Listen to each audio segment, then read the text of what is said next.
Hello everyone, thank you for joining me again and welcome to any new viewers.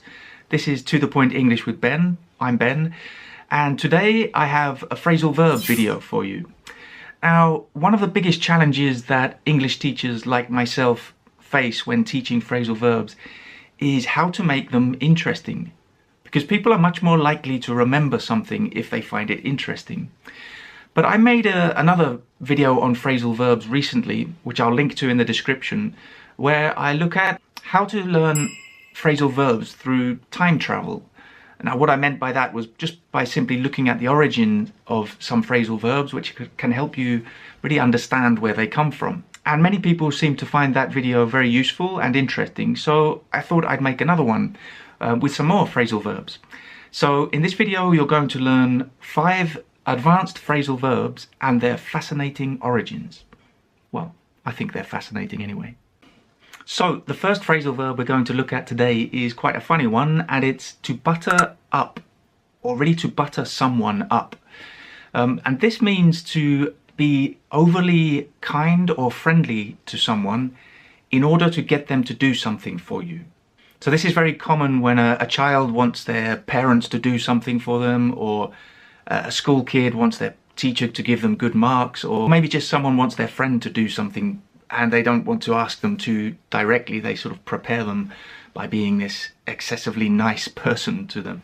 So the example I have is, there's no point trying to butter up the examiners. They're very professional and impartial. So you can imagine in your Cambridge English exam, you finish the speaking paper, and as you're walking out the room, you say to the examiner, "You're the best examiner I've ever had." So you're trying to butter them up to make them like you and give you a better mark.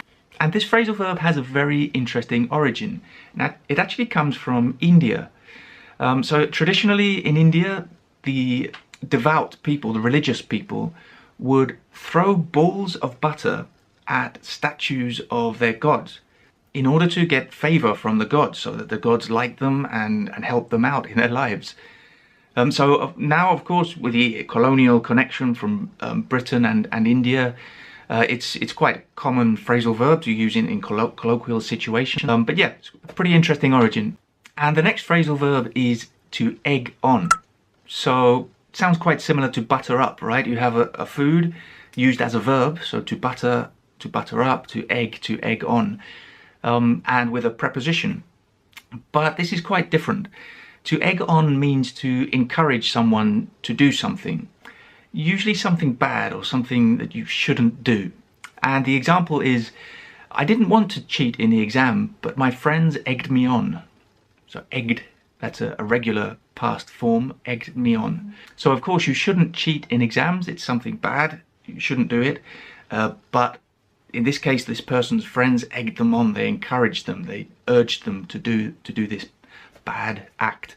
So as I said, having heard the origin of butter up, you may think that egg on is similar. Maybe people would throw eggs at other people to encourage them to do something.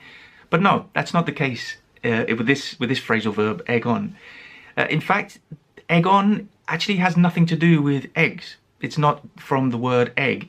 It's from an old Norse word dating back to the 1500s. So it's a word that has been used for hundreds of years, which is eggja.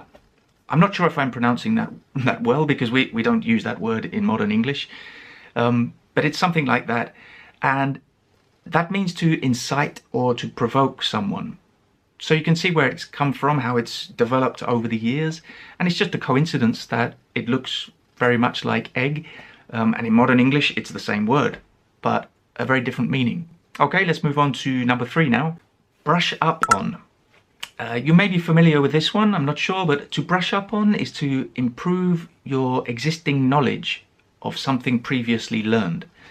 So it's something you know, so it's not something that's completely new to you, but if you brush up on it, it means you sort of revise it and improve your knowledge so that it's better and fresher in your mind. So the example sentence is, if you want to pass the C1 advanced exam, you must brush up on your grammar. So this isn't to learn all new grammar, it's just to brush up on it, to improve your existing knowledge. So maybe go through your old notes that you have from school, as I always recommend in previous videos if you're going to take the Cambridge English exams. But yeah, just to improve your knowledge. So the origin of this word, again, I think it's interesting. It's to brush up something, more literally, less figuratively, like in the phrasal verb. It's to improve the appearance of a fabric or suede, for example. So by brushing up the nap. So you have a suede shoe. The nap is the surface, the little hairs and threads that go in one direction. And if you brush up the shoe, for example, then you're making it look new and improving the appearance in general. So that's, again, quite a literal meaning of to brush up. But over the years, it's developed and taken on this more figurative use to improve your existing knowledge of something. Okay, the next one, to clam up. Now, unfortunately, we've all probably experienced this at some time in our lives, especially when speaking a second language, because to clam up is to become silent or stop talking because you're nervous or embarrassed about the subject. As I said, that's very common when you're speaking a second language. It's happened to me in Spanish. I'm sure it's happened to you in English or any other language you may speak.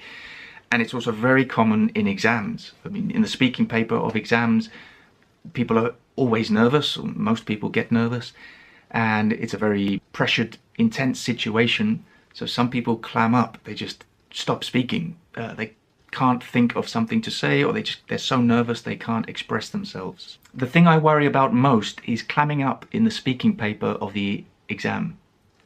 So this person is a little bit stressed about taking the exam because they think that at some point in the speaking paper they're just going to get so nervous they're going to find it difficult to speak. I mean, it doesn't only happen in exams, it can happen in other situations. Obviously, we get nervous in other situations where we have to speak, but often when it's a second language and very often in exams. And now the origin, again, another interesting origin. Now, many of you may know that clam is a little shellfish that closes its shell when it feels attacked. So like when it gets nervous, I guess. So it closes tight and it's very difficult to open. So you can see why we use it in this context. You close your mouth and you can't open your mouth because you clam up, it just shuts. And you can't finish what you're saying, or you can't express yourself as you would like. And the last phrasal verb today is to boil down to. Now, boil down to refers to the most important aspect or essence of something. So when you're talking about a particular subject, maybe you have a lot of opinions or a lot of ideas, but when you say it boils down to something, then that's really the essence, the most important, the fundamental part of whatever this conversation is about, or whatever the subject is. So the example, good exam preparation really boils down to knowing the format of the exam, doing sample papers, and revising the grammar and vocabulary. So that's just the essence. Those are the most important parts of preparation. There are lots of other things, lots of other peripheral things that you can do to help yourself pass an exam, but what it boils down to are those three aspects that I mentioned. So what is the origin of this phrasal verb? Well, you've probably guessed it, haven't you? And this is really a good way to learn phrasal verbs in general, from common sense. Boil, you probably know, it means it's a way to cook. So when the water is at 100 degrees, it boils. So that's how you cook many things. And boil down to, so it's to reduce something. So when you're boiling vegetables, for example, in water, you boil down so the water evaporates to nothing or to very little. And then all you have is the main ingredients of the dish you're going to cook. So the vegetables or the meat, whatever you're boiling. So again, that's more literal, but as a figurative phrasal verb, you're reducing to the essential parts, the essential ingredients of whatever it is you're talking about, whatever the subject is that you're referring to. So do you know any phrasal verbs with interesting origins? Or perhaps you have a favorite phrasal verb that you'd like to know the origin of? If people have favorite phrasal verbs, that's probably not a thing, is it? Anyway, I hope you found this video useful. Hit the like button if you did, and I'll see you very soon for another video. Take care, bye.